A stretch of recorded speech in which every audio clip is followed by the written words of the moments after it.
Muy bien amigos, llega esta MacBook con problemas supuestamente de que no da imagen. La realidad es que el equipo tiene un problema un poquito más sencillo. Quisiera entender, es un problema de backlight. La máquina está encendiendo. Podemos o tal vez alcanzamos a ver que tiene un consumo de 700, 400 miliamperios. No hay imagen. Ya hubo sonido chime, pero si se pudiera alcanzar a ver así a contraluz, podemos ver aquí más o menos una manzanita. O sea, se alcanza a ver la manzanita. O sea, el equipo en realidad no tiene problema de imagen, tiene un problema de backlight. ¿Y qué es lo primero que vamos a revisar en estas máquinas? Bueno, es una máquina A1706, si no me equivoco, 1707. Soy malo para los modelos, ¿verdad? Es una MacBook Pro de 13 pulgadas, de 2 puertos tipo C. Una máquina que muy comúnmente viene por algo que le llaman falla de FlexGate. Caso contrario a este equipo no tiene un problema de FlexGate. En realidad no tiene ningún problema de alguna ruptura en algún flexor o demás cuestiones. Te voy a mostrar por qué es que he llegado a esa determinación.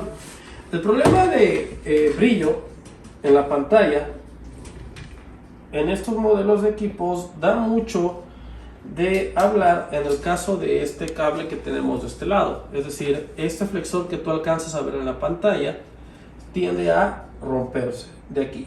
Esto se rompe y ya no hay una buena conexión. Sin embargo, pues ustedes pueden ver en este equipo que no ese es el caso. O sea, el caso no es ese. O sea, el equipo no tiene ningún flexor roto. El flexor se ve en perfecto estado. ¿Y qué es lo que vamos a hacer? Bueno, antes que otra cosa, lo primero es identificar en dónde se encuentra la salida de backlight. Estas máquinas son bastante sencillas. El circuito de backlight es muy sencillo. Recordemos que trabaja con lo que es un inductor, de ahí pasamos a lo que es un diodo y una serie de capacitores, que es donde vamos a tener el soporte para el almacenamiento de lo que es la energía para que el brillo pueda funcionar. Entonces te voy a mostrar algo muy fácil y muy sencillo para que tú puedas entender esto. El modelo de placa es una 820-840. Este lado es el lado A de la tarjeta donde se encuentra el procesador, y sin necesidad de abrir un esquemático puedo ver que de este lado tenemos un diodo, una bobina, un IC y los capacitores. La salida de lo que vendría siendo el diodo es la línea que vendría siendo el PPB out, S0 es el LCD-BKLT, que es la salida del backlight. Entonces simplemente a estas alturas lo único que yo tengo que hacer es medir cuánto tengo en este caso de voltaje a la salida del backlight con la máquina alimentada. Podemos hacer esta medición bastante sencilla. Entonces agarro, abro con mucho cuidado la tapa, me voy de este lado y les voy a tratar de mostrar la medición de estos elementos. Es aquí, ¿no? La salida del backlight, vamos a ver, ahí está.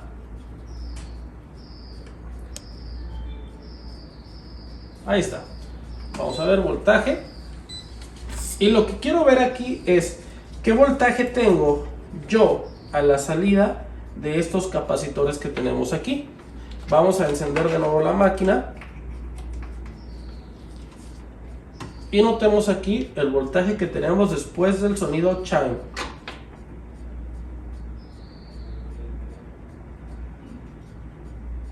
Todavía no hay nada, todavía no hay sonido ni siquiera, Y hay sonido chime y el voltaje sigue estando en 0 voltios. No tenemos nada de voltaje a la salida de este lado del equipo. No tenemos nada de voltaje chime para el funcionamiento del backlight. Entonces es muy normal que no vamos a tener backlight. ¿Qué comprobamos ahora? Bueno, normalmente lo que yo compruebo a continuación es ver si la línea no tiene algún corto. ¿Cómo que un corto? Sí, que no tengamos una conectividad a tierra, ¿no? Conecto negativo, conecto positivo. Y ya tenemos una resistencia muy baja. De un lado del capacitor, del otro lado, 0. Les voy a mostrar aquí en el microscopio donde estoy midiendo para que no vayan a tener alguna duda. Es aquí, ¿vale? Aquí mero. Toco una tierra, donde sea, y toco de este lado. Toco de este lado. Tenemos un corto, ¿no? ¿Qué hago? Lo que voy a hacer a continuación es algo bastante sencillo y es, primero que nada, quitar la pantalla, o sea, desconectar el flexor de la pantalla de la salida del backlight. En ocasiones los displays que tenemos de este lado son los que tienen el problemita, y por eso la máquina es que entra en esa especie de corto. Entonces voy a desconectar este flexor, y una vez después de que desconecto el flexor, voy a verificar si tenemos alguna anomalía en ese display. Vamos a ver, quito el flexor, nada más lo estoy desconectando, ojo, lo estoy desconectando para que no haya ningún tipo de problemita, y voy a medir si tenemos algún corto. Va de nuevo, seguimos teniendo corto en esta línea. Esto puede ser debido a un condensador aquí o condensadores del otro lado. Esta línea normalmente trabaja con aproximadamente 25 a 30 voltios, porque es la salida de alimentación de la pantalla. Hasta más, puede trabajar hasta 40 voltios, pero no es necesario que le inyecte 40 voltios. Digo, mi fuente nada más llega a 30. Yo le puedo inyectar desde 4 voltios, como tenemos un corto bastante predecible, o bueno, se alcanza a notar que tenemos el cortocircuito ahí en la máquina. Lo que yo voy a hacer a continuación va a ser inyectarle un voltaje de 5 voltios, 4 voltios, lo que tú quieras, que no sea mayor a PP-Bus G3H, que el voltaje es más o menos de ¿cómo se llama? De 13 voltios en este modelo de equipo. Vamos a ver, agarro una tierra con mucho cuidado y vamos a dar aquí. Si consume, si consumimos, si tenemos 1.8 miliamperios. Vamos a ocupar la vieja confiable, poquito alcohol nada más para ver si el corto está de este lado, o si vamos a tener que desarmar toda la máquina para buscar el corto del otro lado. Ahí está, vamos a ver. Y al parecer creo que el corto se encuentra del otro lado. Va de nuevo. Sí, el corto debe estar del otro lado. Ahora les voy a mostrar con cámara térmica. Casi no nos gusta usarla, ¿verdad? Básicamente ya casi en todos los videos aparece esta camarita, esta herramienta que ocupamos muy comúnmente aquí. Vamos a ver, aquí está nuestra cámara térmica, y vamos a ver dónde o en qué parte se está calentando. Sí, el corto se encuentra del otro lado de la placa, se alcanza a apreciar ahí.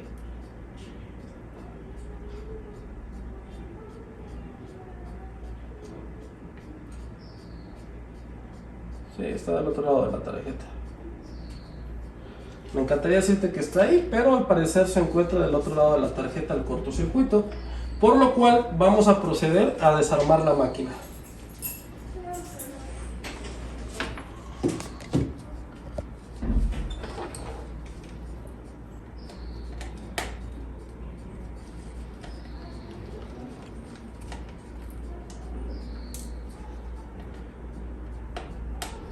Les ofrezco una disculpa, ahorita estoy un poquito como mormado, me acabo de enfermar, tengo apenas unos cuantos días con resfriado, pero bueno, ya estamos saliendo.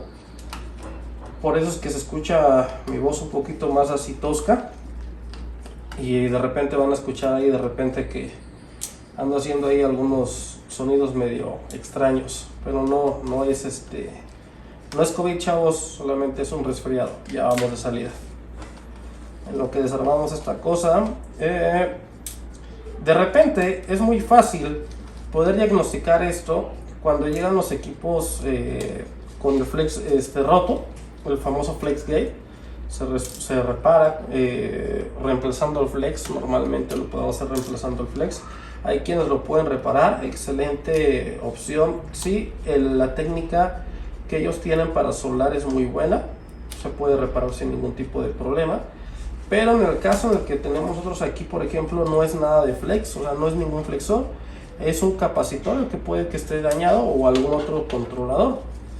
La guía para reparar máquinas con backlight, que es bastante sencilla, se las voy a pasar. Ya los que están ahí en la página de My Mac Clinic, los que ya están registrados y ya han tenido la oportunidad de tomar un curso con nosotros, les voy a pasar la guía para que puedan hacer sus respectivas reparaciones. El desmonte de este equipo es bastante rápido a comparación de otras máquinas ya de estos años es muy rápido.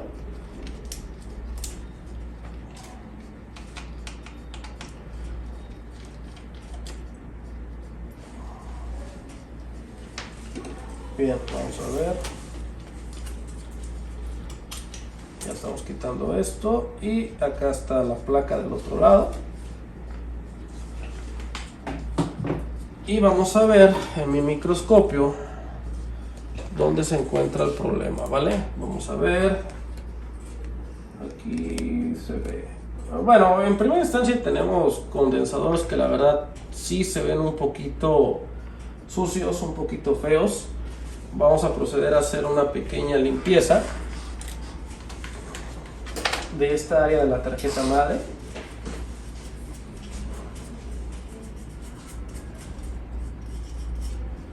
No se ven mojados, pero sí se ve sucio, mucho polvo.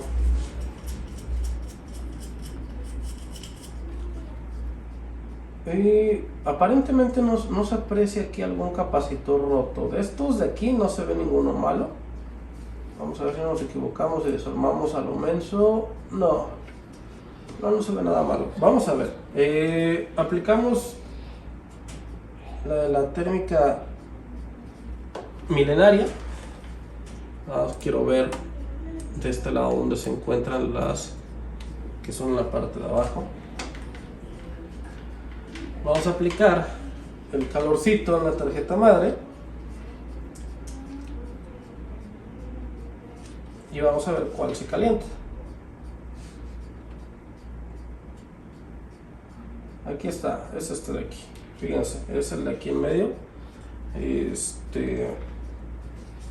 No estoy echando agua, no crean que es agua esto que lo estoy echando, para que no lo vayan a hacer en casa. Este es el componente que está mal. Podemos utilizar otra técnica que es la del rosin, o podemos trabajar con cámara térmica, pero pues bueno, ya estaríamos dándole mucho, perdiendo mucho el tiempo en esto. Lo único que tenemos que hacer es, ya detectamos cuál es el que está mal, vamos a proceder a removerlo. Si no me equivoco es este de aquí. Dígame que sí es este. A ver, que a mí se me olvidó cuál era. Lo ordeno un poco enfermo, no me culpen por favor. Sí, sí es ese. Bien, vamos a quitar ese capacitor.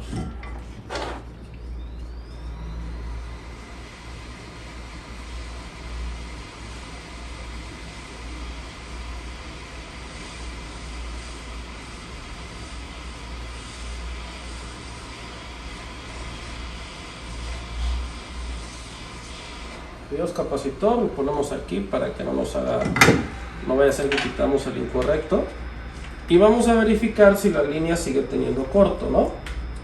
Negativo con positivo, ya no hay corto de este lado y desapareció el corto. Tocamos de lado a lado, aquí está, ¿no? Si lo tocamos de ladito a ladito,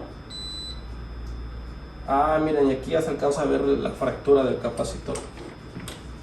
Son de esos condenados que hasta que le das un buen zoom se alcanza a ver la fractura, ¿no? Ahorita lo voy a levantar con las pincetas para que lo puedan ver.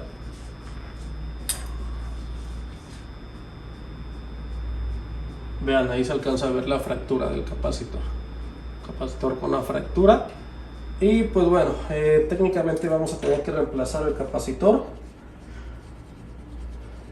Vamos a probar nada más la máquina así, sin este capacitor, para ver si ya se normalizó el comportamiento.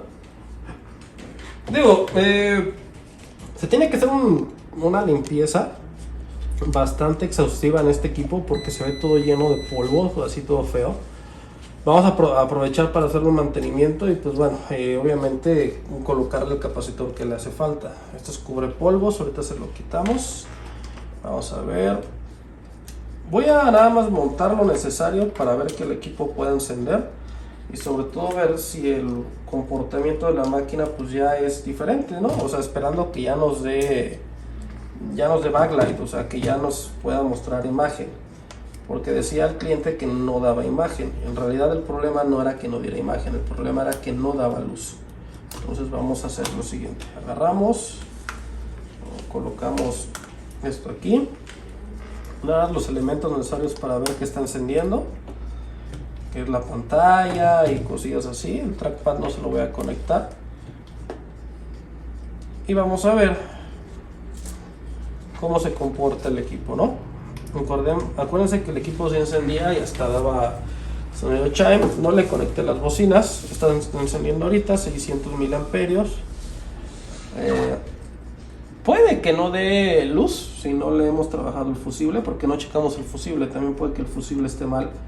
Ya está encendiendo, pero ya hay luz. Ya tenemos luz en pantalla. Es raro que el fusible no se haya roto, pero pues ya está, ¿no? Ya tenemos luz en pantalla. Solamente un componente minúsculo, un capacitor, era el que estaba haciendo que la máquina no diera luz. Este componente que está aquí estaba haciendo que no diera luz, ¿no? Entonces evidentemente hay que reemplazarlo. Este va para acá. Hay que colocar otro capacitor de esos y limpiar la máquina, proceder a hacer la reparación. Voy a adjuntar en la plataforma la descripción completa del diagnóstico para que ustedes puedan ver detalladamente qué se tiene que hacer y en qué casos. Sin embargo, bueno, este video sirve bastante sencillo para que cuando nos topemos con este tipo de equipos, no directamente trabajen en el FlexGate, ¿no? O sea, no vayan directamente a trabajar en la pantalla. Puede ser también un problema de la tarjeta madre, o en su defecto hay veces que la misma pantalla puede tener un corto y hace que la tarjeta madre esté en cortocircuito. Entonces tomen en cuenta muy bien estos puntos para proceder a hacer este tipo de diagnósticos o reparaciones. Espero que el video les guste. Vuelvo a repetir, en la plataforma les dejo el PDF del diagnóstico que se hace. Y a los que están en YouTube, pues bueno, les dejo este video de una guía bastante sencilla y rápida para poder trabajar estos equipos de backlight. Si les ha gustado el video, por favor, les pido que lo compartan, que lo puedan facilitar con algunos amigos. Recuerden, su amigo Jorge Piña de My Apple Clinic. Los veo en el siguiente video. Chao. Hola, ¿qué tal amigos? ¿Cómo están? Vamos a explicar un poco lo relacionado al tema de lo que es la iluminación en las pantallas de las computadoras Mac. Si bien esto está enfocado directamente a las computadoras portátiles Mac, no deja de servirte para cualquier dispositivo que utilice una pantalla que se ilumine con la tecnología LED. ¿Ok? Vamos a empezar primero a entender cómo funciona esto. Normalmente, cualquier dispositivo que tú tienes en tu mano, por ejemplo un teléfono celular, una consola de videojuegos, bueno, no consola, vamos a hablar de una consola portátil, que tenga una pantalla de iluminación LED, requiere básicamente una tensión más grande que la que tenemos normalmente de alimentación en nuestro equipo para poder funcionar. ¿A qué me refiero con esto? Imagínate que tú tienes una computadora portátil, una MacBook A1466. ¿Te has preguntado con cuánto voltaje se ilumina la pantalla? Si te has dado la tarea de investigar o de medir, cuando tú te vas al conector o al FPC como muchos le llaman, en este caso lo vamos a llamar conector LVDS, podemos medir que técnicamente la salida de la línea PPBout BKLT es aproximadamente de 28 voltios. Este es básicamente el voltaje con el que la iluminación va a funcionar en mi computadora Mac. Hay que tomar en cuenta aquí varios factores. Factor número 1, depende también del tamaño de la pantalla de la Mac. No necesariamente tiene que ser una pantalla de 11 pulgadas, de 13 pulgadas, de 15, de 16 o de 17 pulgadas. Tienes que ver muy bien eso. Entre más grande sea la pantalla, mayor va a ser el voltaje que necesita para poderse alimentar. Entonces, ¿pero por qué requiero tanto voltaje?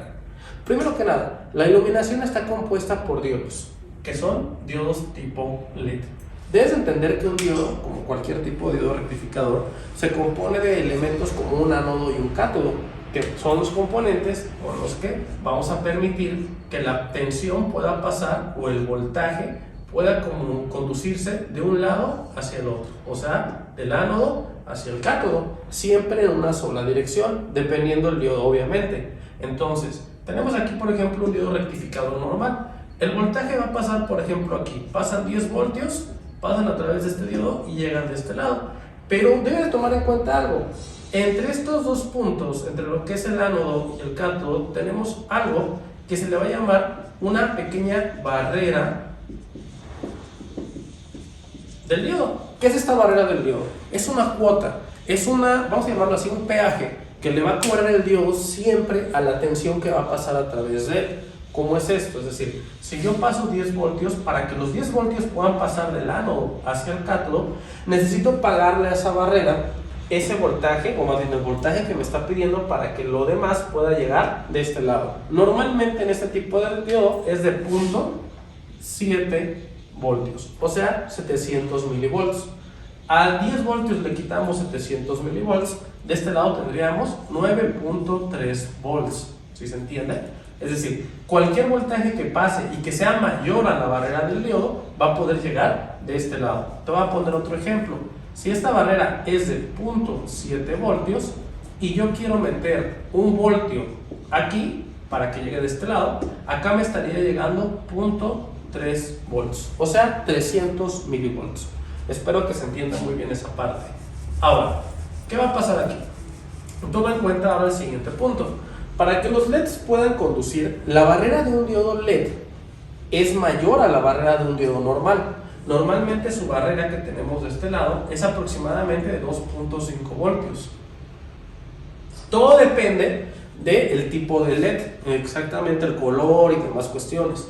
Entonces, si tenemos una barrera de 2.5 voltios, para que este LED pueda encender, necesitamos pasar sí o sí mínimo 2.5 voltios de su ánodo hacia el cátodo.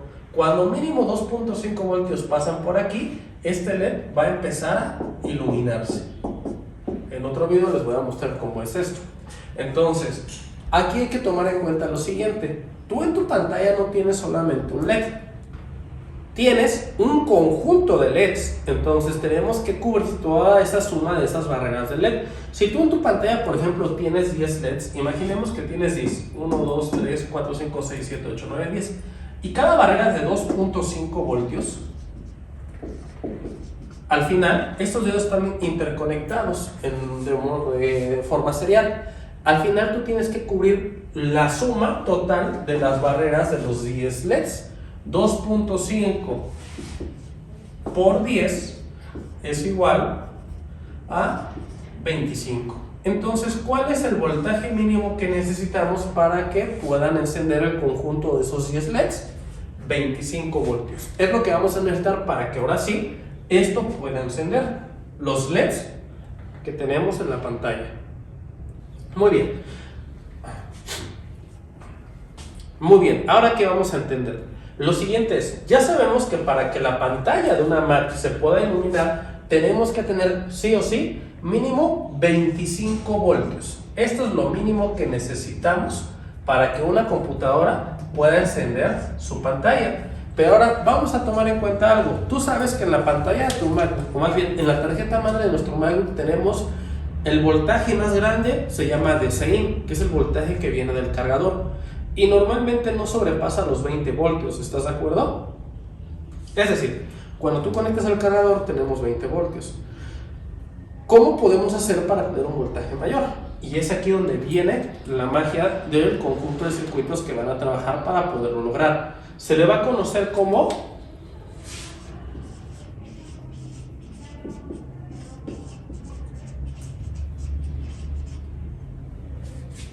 boost converter. ¿Qué es un boost converter? Un boost converter es un conjunto de componentes electrónicos que nos van a ayudar a poder amplificar un voltaje, o sea, poder aumentar un voltaje. Es decir, para que un boost converter pueda funcionar, necesitamos de varios elementos. En primer punto, ocupamos un inductor. Ocupamos también un diodo. Ocupamos también un switch. ¿Qué es un switch? Recuerda que un switch simplemente es como una especie de apagador, ¿no? En este caso mi switch tiene que tener una conexión a tierra, a GND. Este switch se conecta directamente de este lado, ¿vale? Y obviamente un conjunto de capacitores que tenemos de este lado para poder almacenar la energía. ¿Y cómo va a funcionar? En nuestro circuito de backlight de nuestras computadoras, bueno, primero que nada les voy a explicar el funcionamiento del boost converter y después les voy a explicar cómo funciona la alimentación de la pantalla, ¿vale? El boost converter trabaja en etapas. En la primera etapa, nosotros vamos a tener un voltaje con el que se va a alimentar este equipo. Vamos a imaginar que son 8.6 voltios. Tenemos 8.6 voltios. En esta primera etapa, 8.6 volts van a pasar a través del inductor. Y es muy importante que entiendas que en este momento este switch está abierto. ¿Qué significa? Que no hay una comunicación entre esta terminal y la tierra. Cuando pasan estos 8.6 voltios, como no hay una comunicación hacia acá abajo, el voltaje sigue este sentido. Y va a pasar a través de este diodo. Este es un diodo tipo Schottky. Significa que es un diodo de respuesta muy rápida. Y la caída de tensión de ese diodo es muy pequeñita, precisamente para que no suframos un sobrecalentamiento en esta parte. Más adelante te voy a explicar qué significa eso. La tensión pasa a través de este diodo y va a cargar los capacitores que tenemos aquí.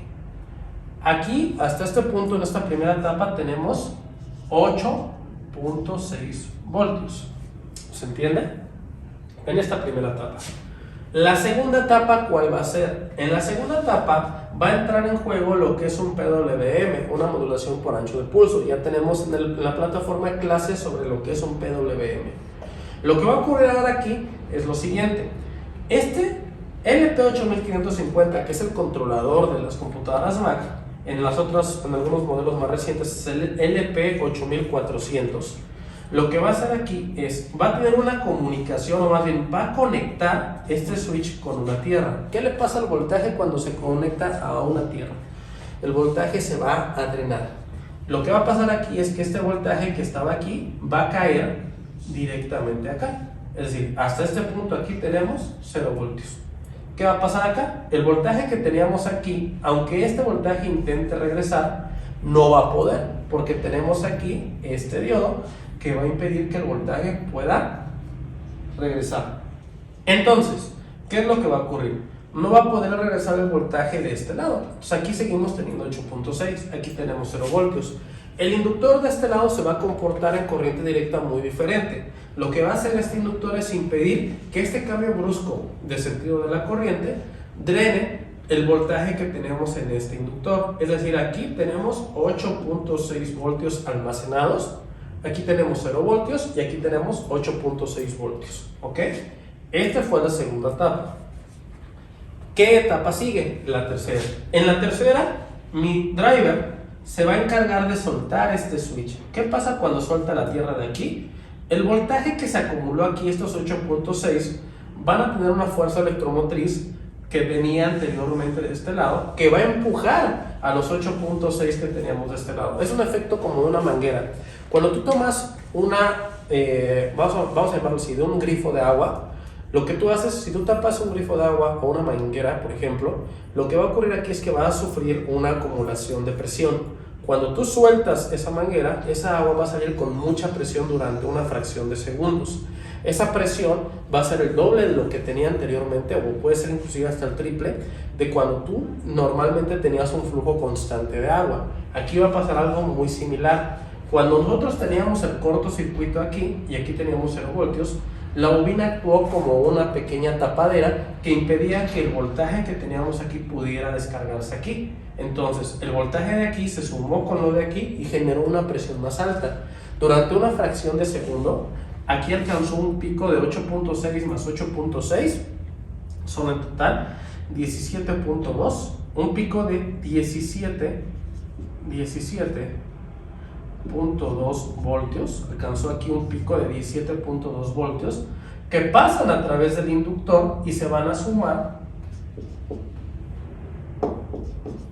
a lo que vendría siendo el voltaje que tenemos aquí. Entonces, ¿cuánto es 8 más 17.2? Bueno, esa va a ser la suma, ¿ok? En la tercera etapa, cuando soltamos la tierra, sufrió esta presión, pasan los 17 voltios y van a llegar aquí, ¿ok? ¿Qué es lo que va a pasar aquí? Van a ser 25.8 voltios lo que se van a acumular directamente en estos capacitores.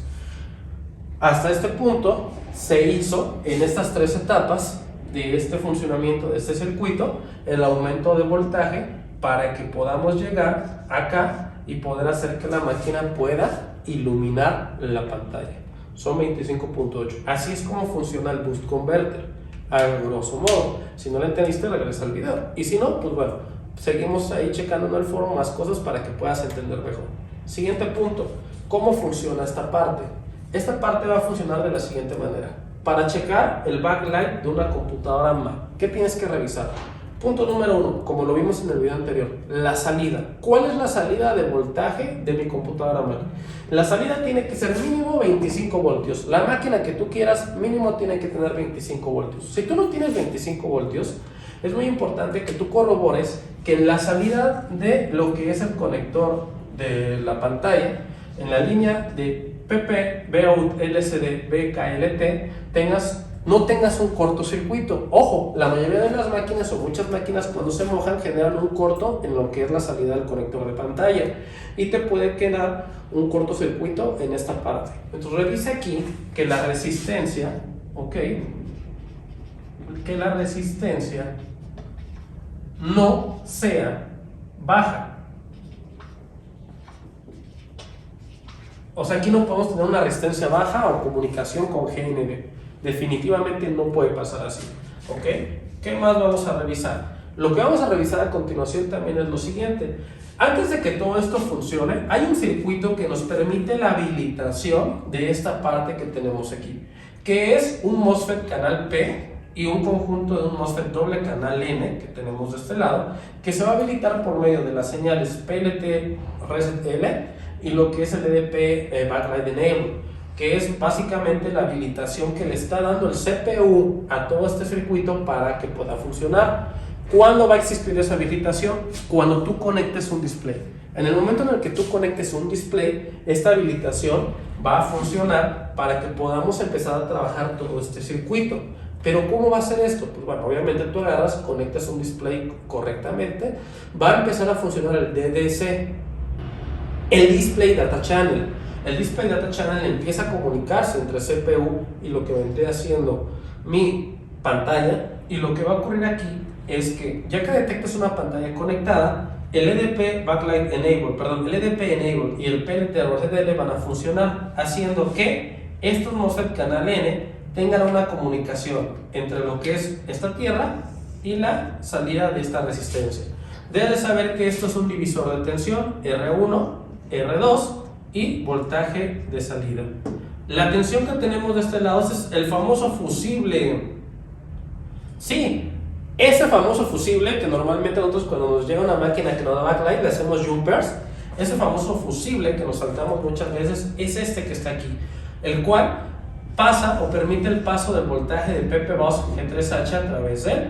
PP-Bus G3H pasa a través de este, y recuerda que este es un canal P. Recibimos 8.6 voltios aquí, y para que el canal P se cumpla requieres un voltaje de este lado menor a lo que tenemos aquí. ¿Cómo podemos disminuir el voltaje? Pues bueno, si aquí recibimos 3 voltios, aquí recibimos 3 voltios que son de las señales que tenemos de este lado, esto va a permitir la comunicación de aquí para acá. Y va a llegar la tierra a esto de aquí, a esta resistencia 2. Esto va a generar un divisor de tensión. No voy a hacer el cálculo, no tengo los valores aquí, no me interesa de momento, pero lo único que sé es que aquí debe tener un voltaje mucho menor a 8.6. Te voy a poner un ejemplo, tenemos 4 voltios. Si esto se está cumpliendo, aquí tenemos 4 voltios. Cuando tengamos 4 voltios de este lado, el canal P va a cumplir su condición y va a permitir que 8.6 lleguen aquí. Los mismos 8.6 que van a llegar al inductor, al diodo y al capacitor. Otra cosa que debes tomar en cuenta es que una de estas habilitaciones también va a llegar de este lado. ¿De dónde vienen? Esto de aquí. En las máquinas vienen del PSH o del CPU. Ni modo, si esta habilitación no llega y desafortunadamente el PSH o el CPU no la está mandando, normalmente son problemas de GPU o son problemas ya del CPU, ¿vale? Bueno, llegan directamente aquí. Tenemos el Enable, que es el habilitador. Recuerda que un chip debe tener voltaje de alimentación, debe tener datos, debe tener PWM, y en algunos casos también podemos tener a lo mejor lo que es voltajes adicionales para el trabajo adicional que puede tener el chip, como las señales Timeout Selection, etc. ¿Vale? Entonces, aquí en este caso el LP8550 va a tener lo siguiente: un voltaje de 5 voltios S0, un voltaje de 3V3 voltios S0, la línea SDA y SCL que normalmente van hacia lo que es el CPU, y la señal PWM y Enable son voltajes fijos. Estos voltajes son fijos. Normalmente este es de 2.1 voltios, si no me equivoco, y el enable es de 3.3 voltios. El enable, si no me equivoco, viene de acá, de este lado, ¿no? Una vez que tienes estos valores, pues esto tiene que empezar a funcionar. Si tú no tienes backlight, aún teniendo todo esto en correcto funcionamiento, y aquí por ejemplo tienes 25 voltios a la salida y no tienes backlight, te recomiendo que revises la señal de SMC Elite, que es la señal del sensor Hall. Pero bueno, eso ya lo vamos a ver en otro video. Espero que esto, más o menos lejos de enredarte, te pueda servir para poder seguir haciendo los diagnósticos de backlight. Entonces, ¿qué es lo que vas a revisar? Primero, siempre que te llegue una máquina de backlight, revisa el voltaje que tengas a la salida. Si el voltaje que tienes a la salida es de 25 voltios, revisa señal SMC Elite o revisa tu display. Si no tienes voltaje, por ende aquí tú tienes 8.6 voltios, o por ejemplo tienes un voltaje igual al de PPBus, porque puede ser de 13 voltios, 12.6 u 8, el voltaje que tenemos en la salida del backlight es exactamente igual a PPBus, tu driver no está funcionando. Tienes que revisar que no tenga humedad y que tengas los siguientes elementos. Si sigue así, reemplaza el driver, ¿ok? Recuerda que también tenemos una línea que se le llama feedback, una línea de retorno. Esta línea de retorno debe tener exactamente comunicación entre este punto y este punto de acá. Esa también es la causante de que no tengas backlight o que este chip no pueda trabajar en algunos modelos de MacBook Air. Ahora, ¿qué pasa si tú, por ejemplo, aquí tienes 0 voltios? Si a la salida del backlight tienes 0 voltios, lo que tú tienes que revisar, en este caso en concreto, es lo siguiente: que no tengas un cortocircuito en esta línea. Jorge, no la tengo. Perfecto. Nos vamos hasta acá. Comprueba que el fusible esté funcional. Comprueba que el canal P tenga un voltaje mayor en su surtidor, que aquí tengamos un voltaje mayor y que aquí tengamos un voltaje menor. Si por contrario aquí tienes 8.6 y aquí 8.6, tienes que comprobar el divisor de tensión y obviamente que tengas trabajando estos MOSFETs canal N. ¿Cómo? Muy sencillo. Revisa que tengas en las puertas, en las gate de estos canal N, tengas los voltajes de 3 voltios. Si tienes 3 voltios y 3 voltios y aquí igual sigues sin tener lo que es tierra, que es lo que tenemos de este lado, no sirve tu doble canal N. Pero si tú tienes, por ejemplo, aquí 0 y 0, tu problema ya viene directamente del CPU. No te preocupes, es muy complicado que te llegue ese fallo. Normalmente la mayoría de los fallos son por culpa de este MOSFET canal P, o en su defecto tenemos problemas en los fusibles. Lo más común es un corto a tierra del conector de tu display. Entonces, trata de checar todas estas condicionales que te estoy dando para que puedas seguir reparando tus equipos de backlight. Espero que el video te sirva y que lo puedas complementar para tu estudio.